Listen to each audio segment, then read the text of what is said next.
Okay, we'll start with obstetrics. Obstetrics, first you need to know the calculation of EDD. EDD is calculated from the day of embryo transfer plus 266 days. Okay, if the embryo is transferred on the day of fertilization. If it is transferred 3 days after, you just subtract 3 from it. That's it. You will be able to auscultate a fetal heart at 18 to 20 weeks, but you will be able to hear it in Doppler at 10 weeks, and transabdominal scan you can hear the heart rate at 6 weeks. So again, heart rate, transabdominal scan you will get it at 6 weeks. In Doppler you will hear it at 10 weeks. In auscultation it's between 18 to 20 weeks. MTP Act was in 1971. There is an MTP Amendment Act which has come out now. Two numbers that you need to remember is 20 and 24. Up to 20 you can do it with one doctor. Previously it was 12, now it has increased to 20. Up to 24, two doctors. Beyond 24, it can be done after the approval from medical board. So what are the members of medical board? There's an obstetrician, there's a radiologist, there's a pediatrician, and there's a member of state. Now, for failure of contraception, MTP can be done only till 20 weeks of gestation, less than 9 weeks according to WHO, and less than 7 weeks according to Government of India. Medical termination of pregnancy is done. Medical is mifepristone followed by misoprostol 48 hours later. Mifepristone 200 mg, misoprostol 800 microgram, with a gap of 48 hours in the middle between them. Okay, now after 2 weeks you do a scan to see if there is any retained products of consumption. Less than 12 weeks, do surgical evacuation with Carmen's cannula or with manual aspiration syringe. Beyond 12 weeks, what you do is misoprostol 400 microgram Q3H till complete expulsion of the fetus. Apla, you are doing it with the help of modified Sapios criteria is what you are using to diagnose it. It should have one clinical and one lab criteria. What are the lab criteria that you have? LAC, ACL, and beta-2 glycoprotein. Among these LAC, ACL, and beta-2 glycoprotein, 2 positive 12 weeks apart. Okay, 2 positives 12 weeks apart. Any one of them should be positive. Treatment is low molecular weight heparin and low dose aspirin, 2 lows. Unfractionated heparin can also be given, but what we prefer is low molecular weight heparin. Okay. Dexamethasone and betamethasone, just need to know the doses. Beta 12 mg, 2 doses. Okay, some multiple should be 24. Okay, Dexa 24 into 4 is 24. So 12, 6 mg, 4 doses. Okay, beta is given Q24H, Dexa is given Q12H. Remember, beta you give it once a day. You get beaten up only once a day. You get dosa twice a day. Just remember something like this. Beta you get beaten up only once a day. You get dosa twice a day. Something like that. Okay. Now you're having placenta. Uteroplacental circulation is 750 ml. Fetoplacental is 400 ml. Uteroplacental is established early by 2 weeks. Fetoplacental is late onset, so 3 weeks. Okay, placenta previa, there's a Brown's criteria and there's a new classification. Brown's, you're having low lying, then you're having 2, 3 and 4. 3 means partially covers, okay, 4 means fully cover. Now 2 is touching the placenta, touching the internal os. 2A is from the anterior it's touching, 2B means from the posterior it's touching. Now, new means it is there's a normal, there's a low lying, and a completely covering. Normal means it is more than 2 centimeter. Low lying means less than 2 centimeter. Completely covering means proper placenta previa. Now, what you need to do is for placenta previa posterior, you have Stalworthy side. If it is a Vasa previa, what you do is you have Singer alkali test, apt test, and color Doppler. These are the 3 things that you do. So Singer alkali test is for intrapartum diagnosis. Apt test is because it is used to differentiate between fetal hemoglobin and maternal hemoglobin, and then you have a color Doppler. Once you diagnose a patient to be a case of Vasa previa, what you have to do is cesarean section, emergency CS, and also it's a category 1 cesarean section. So what is this category 1 cesarean section? Cesarean section should be done within 30 minutes of diagnosis. Okay. Now you also need to know about the dosage of iron and folic acid. So you should be knowing that the folic acid I'm giving it 180 days before and 180 days after delivery. So ideally I'll be starting it 4th month of antenatal period. Okay, iron, what am I giving? I'm giving 60 milligram per day. Actually the RDA of iron is only 6 milligram. So why am I giving 60 milligram 10 times? Because only 10% of the iron that we are giving orally is absorbed. So I'm giving 60 milligram. Folic acid prophylactically I'm giving 500 microgram. 500 microgram is according to Anemia Mukt Bharat. Okay, in Indian protocol we're giving 500 milligram, but WHO recommends 400 microgram. So when you get a question, if it is related to Anemia Mukt Bharat, give 500. If nothing is mentioned, give 500. WHO, if they're specifically mentioning, it's 400. But for treatment, therapeutic dose of folic acid is 4 mg, not micro. Okay. Now CTG. So CTG, there are 4 things that you need to know: early deceleration, delayed deceleration, variable, sinusoidal. Let's go. Early deceleration and variable deceleration. Early is HC, head compressions. Variable is cord compression. Late deceleration is fetal hypoxia. Sinusoidal is fetal anemia. Vasa previa comes in sinusoidal. Now biophysical profile, remember Batman. Bat means matlab B for breathing. A for AFI, amniotic fluid index. Actually you're doing STP, amniotic fluid. Remember amniotic fluid. T for tone. And M for movement. N for NST. Okay, I'm giving 2 for each. So the total score is 10 out of 10. If without NST, without NST, if the radiologist is doing, they will grade it as 8 out of 8. Now, if there is a low score, it is suggestive of hypoxia. So breathing means more than 30 seconds in 30 minutes. Movement, at least 3 movements should be there. Tone, 1 action of flexion followed by extension should be there. SDP should be more than or equal to 2. So you know SDP normal value is 2 to 8. Single deep pocket is 2 to 8. AFI is 5 to 25. Okay. Now modify biophysical profile. You're just doing only 2 things. One is AFI and the other one is NST. Alright. Only 2 things in modified biophysical profile. That is ANU. ANM. Okay. ANM. AFI and NST. Okay. So that's it. AFI is maximum at 34 weeks of gestation.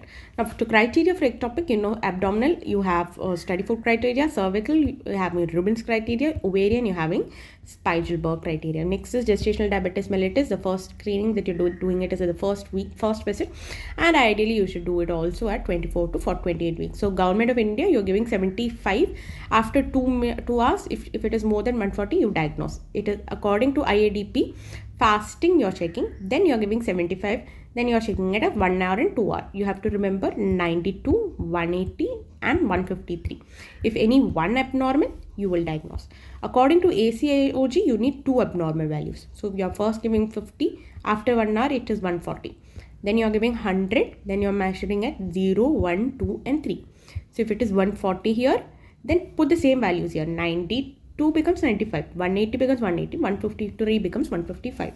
Now if at all you're dealing with a case of shoulder dystocia, first you have to do is call for help, then you do Mech-Roberts maneuver. So what is Mech-Roberts? Just abduct the legs and flex it towards the abdomen.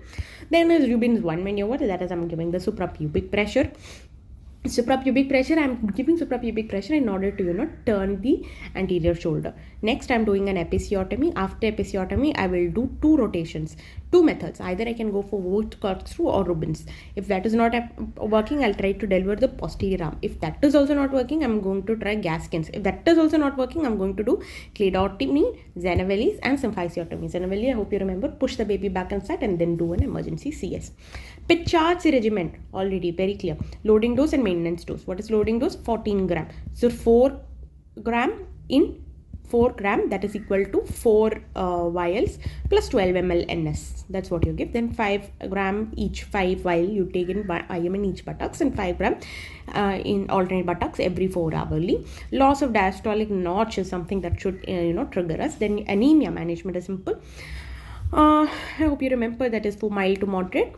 You have above 34, below 34. Similarly for severe, above 34, below 34. If it is over 34, you would go for IV or blood transfusion depending on mild or moderate. Below 34, you go for oral or IV. What you're expecting is 0.7 to 0.9 gram per deciliter per week. You're expecting the rise. You have to test after 4 weeks. If there's no improvement in oral, just shift to the next step. Or iodine requirement in pregnancy increases by 50%. Heart disease in pregnancy. If it is a DVT, just continue low molecular weight heparin throughout the pregnancy. If it is a prosthetic valve, give shift to heparin for the first trimester. Second trimester, give warfarin. Again, you shift to heparin after 36 weeks. During lactation, I can give warfarin. Whenever a patient with heart disease is diagnosed with pregnancy, you will have to rule out these 6 factors. If either of these 6 factors are there, you have to terminate the pregnancy no matter what. So what are these 6 factors? One is Eisenmenger syndrome, ejection fraction less than 30%, previous history of postpartum cardiomyopathy with residual heart disease, not just postpartum cardiomyopathy, it's cardiomyopathy with residual heart disease, severe MS, severe symptomatic AS, aortic dilatation more than 45 mm. Now, if you're having an intrahepatic cholestasis, if it is symptomatic, then you have to manage. If it is asymptomatic, just leave it like that. First, the marker is bile acid. Bile acid will be increased. If it is symptomatic, start with antihistamine, and you can give deoxycholic acid, that is 300 mg TID can be given, and then you can go ahead with the early delivery. Now, I'm looking at the fetal diameter. So, MTP, okay, 7.5, 8.5, 9.5. I hope you remember that. Then you need to know about complete flexion and extension. For both complete flexion and extension, 9.5 centimeter is the engagement diameter. Flexion is suboccipitobregmatic. Subcomplete extension, it is submendobragmatic.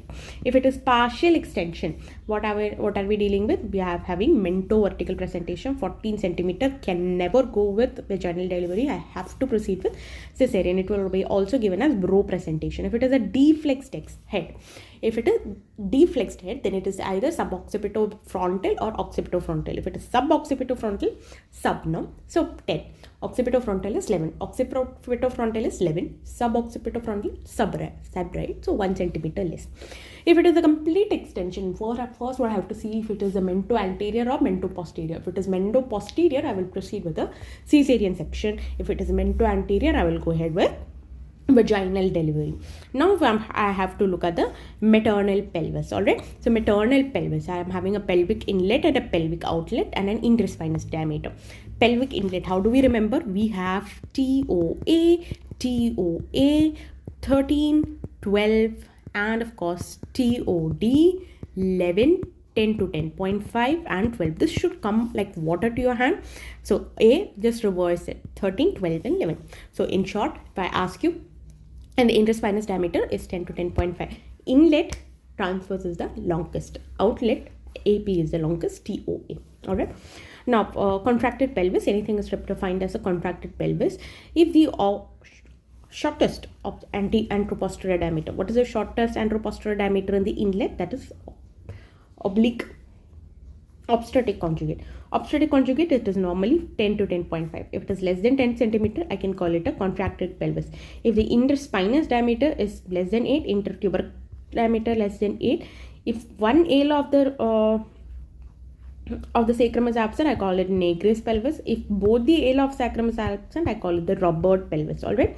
Next, perineal tear, only vaginal mucosa, grade 1. Second degree, perineal muscles are also torn. Third degree, anal sphincter. Fourth degree, anal mucosa. If it is anal sphincter or anal mucosa, I have to repair it in the OT under anesthesia. Okay. Now, meralgia paresthetica, prolonged labor, meralgia paresthetica, that is lateral cutaneous nerve of thigh will be affected more commonly than femoral nerve in case of a vaginal delivery, because you are keeping your legs abducted and flexed. So there will be compression of the lateral cutaneous nerve of the thigh under the inguinal ligament. Next, you're having so many occipitoposteriors that are coming in. So occipitoposterior with deep transverse arrest, okay, then it is an android pelvis.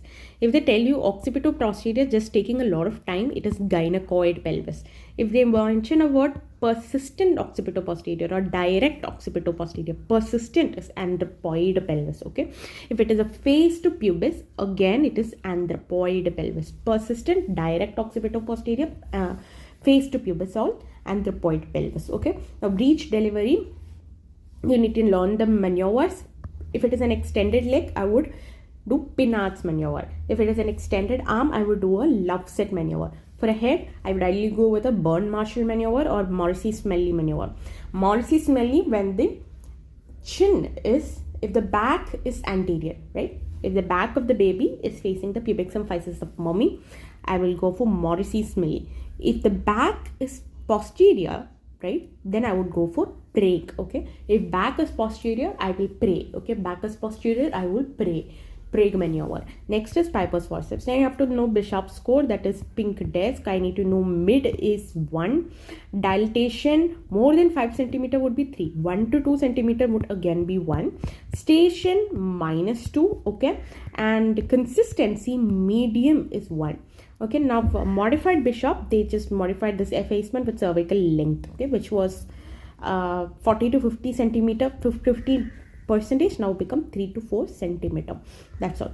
Next, you need to know the drugs of induction, very very important. You know dinoprostrol, misoprostol, oxytocin, and mifepristone. Mifepristone, when you call a priest when somebody dies, so mifepristone is for intrauterine death. Okay. Oxytocin, T half is 3 to 5 minutes. You need to know that by heart. Dinoprostrol, you're giving 0.5 mg, Q6H, 3 doses. Misoprostol, 25 mcg, Q4 to 6H in 6 doses. Then you're having the active phase. According to modified WHO, it is more than 4 centimeter. Now, you will start documenting. If nothing is mentioned and they tell you when do you start documenting, after 5 centimeter, because that is the latest WHO, next gen WHO. Now we are having ACOG, that is beyond 6 centimeter. Now, primary labor will progress at 1.2 centimeter per hour. Multi, the labor will progress at 1.5 centimeter per hour. Latent phase maximum. Primary, it will go up to 12 hours. For a multi, it ideally go for 8 hours. So beyond 20 hours, you call it protracted, and beyond 14 hours, you call it protracted for a multi. Adequate contraction is 3 to 4 contraction in 10 minutes, each lasting for 40 to 45 seconds. Second stage of labor for primary, it will last for 2 hours maximum, plus 1 more hour for epidural. For multi, it is maximum 1 hour with plus 1 hour if you are giving epidural. Now, again, Bishop score I told you, if it is more than 8, it is successful. If it is more than 6, it is favorable. If it is less than 6, do not do it. It's unfavorable. Now, how do you define a cervical arrest? If it is more than 6 centimeter dilated with ruptured membrane, with contraction for 6 hours, with contraction for 4 hours, without contraction for 6 hours. That's how you define a cervical arrest. How do you assess the patient while the patient is on labor? You will assess the contraction every 30 minutes for 10 minutes. Per vaginal examination is done every 4 hours, okay? And the fetal heart rate, it's done every 30 minutes, except for a high-risk patient, which is done in every 15 minutes, all right? Next, we have to look at the term. So what do you define term? 37 to 42 weeks is term.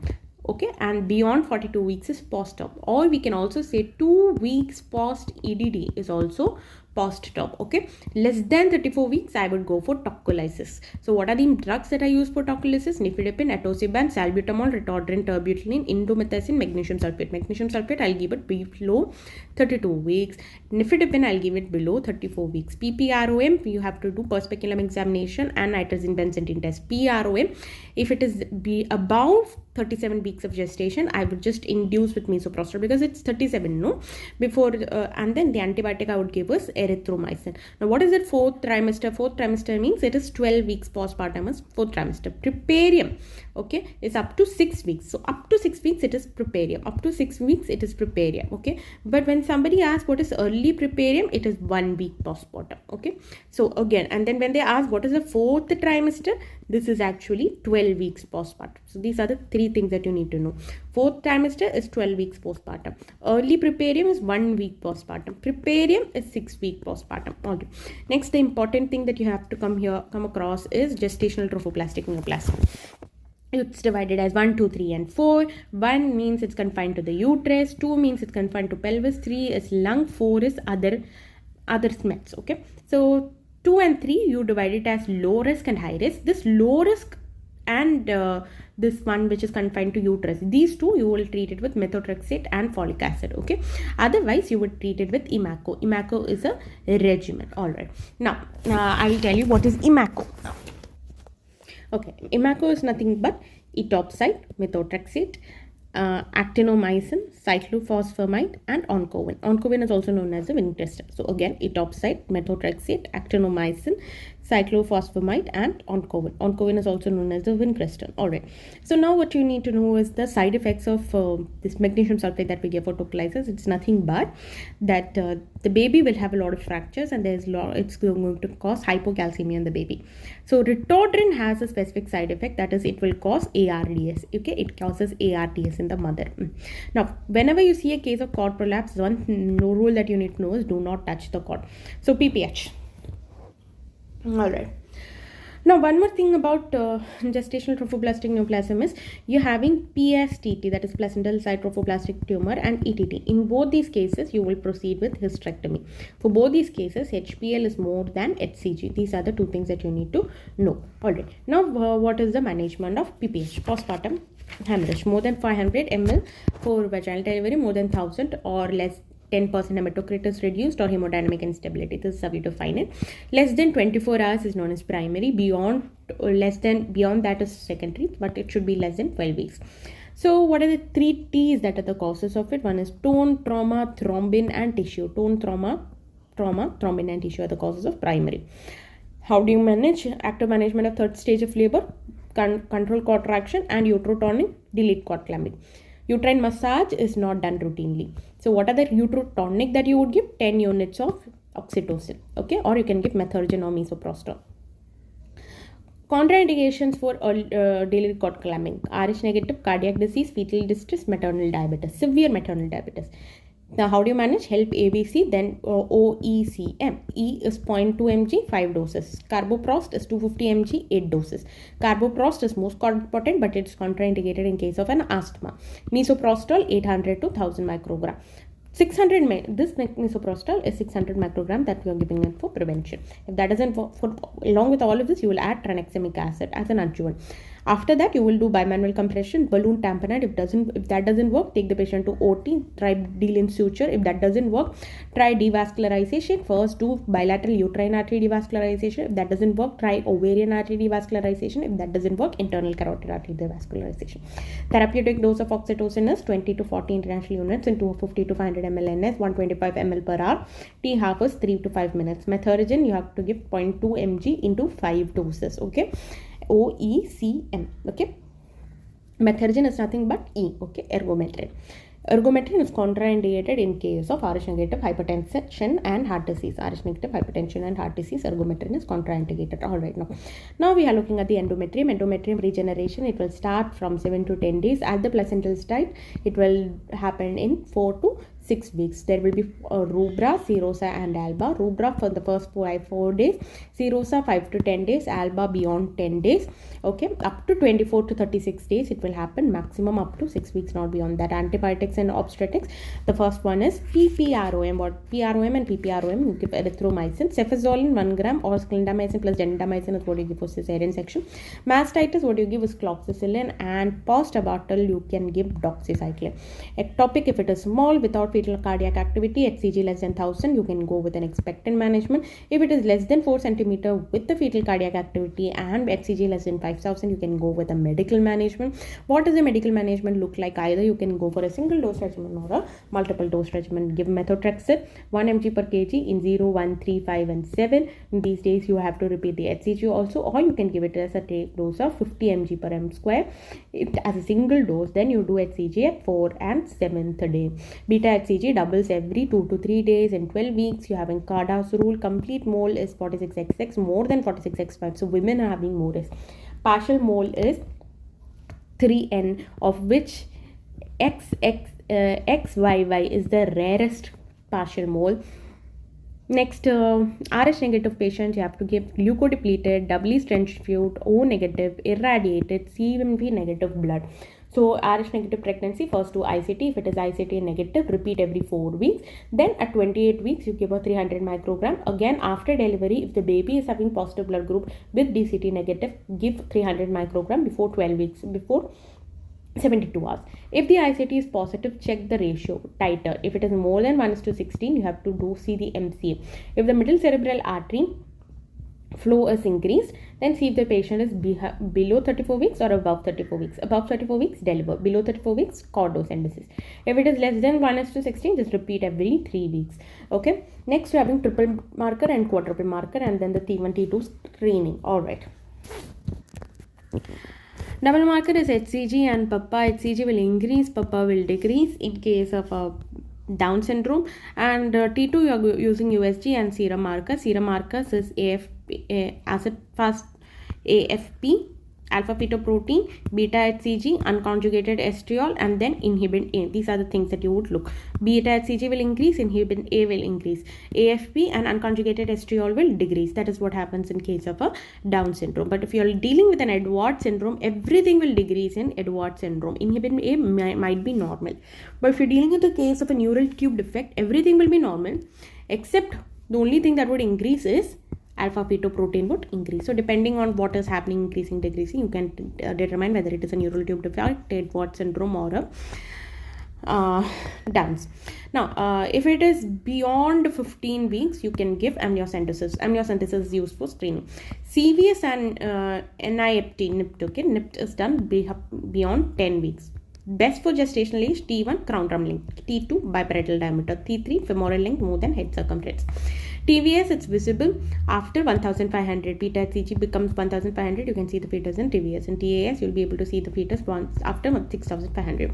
What all factors are decreased in pregnancy? 11, 13, HB, ferritin, platelet, albumin will be decreased. So albumin globulin ratio becomes 1:1. TSH will decrease. FT3, FT4 is a constant. This is important. TSH will decrease, so T3, T4 will increase, but FT3, FT4 is a constant. Serum, creatinine, urea, sodium, potassium, calcium, everything will decrease. LH, FSH, DHEA will decrease. Systolic breast pressure, peripheral resistance, everything will decrease. So what increases is aldosterone, testosterone, total T3, T4, growth hormone, prolactin, and insulin will increase. Timing of delivery for diabetes: if it is controlled on diet, 40 weeks. Controlled on medicine, 39 to 40 weeks. Poorly controlled, 37 weeks. Uncontrolled, 34 weeks. Delivery of the twins. So you have all these terms. So dichorionic, diamniotic happen when the separation happens less than 4 days. Monochorionic, monodiamniotic happens when the separation happens between 4 to 8 days. MCMA occurs when the separation occurs beyond 8 days. Conjoined, it occurs when the separation occurs beyond 13 days. Okay. So what are the timing of delivery? DCDA, 38 weeks. MCMA, I told you, 32 to 34 weeks. MCDA, the timing of delivery is 36 to 37 weeks. All right. The causes of hypertension: if it is a non-severe hypertension, take it to 37 weeks. If it's a severe hypertension, take it to 34 weeks. If you're having any of these signs, that is uncontrolled eclampsia, impending signs of eclampsia, fetal distress, IUD abruption, terminate the pregnancy as early as possible. The preferred mode of delivery is vaginal. Okay, if it is a placenta accreta spectrum disorder, at 34 weeks, just do a classical LS and then you do a PPP. Next, if there is a decrease in diastolic flow, 37 weeks. Absent, 34 weeks. Reversed, 30 to 32 weeks. If there is a ductus venous changes, as soon as possible. If there is a history of previous stillbirth, 39 weeks. So these are the preferred method timing of delivery.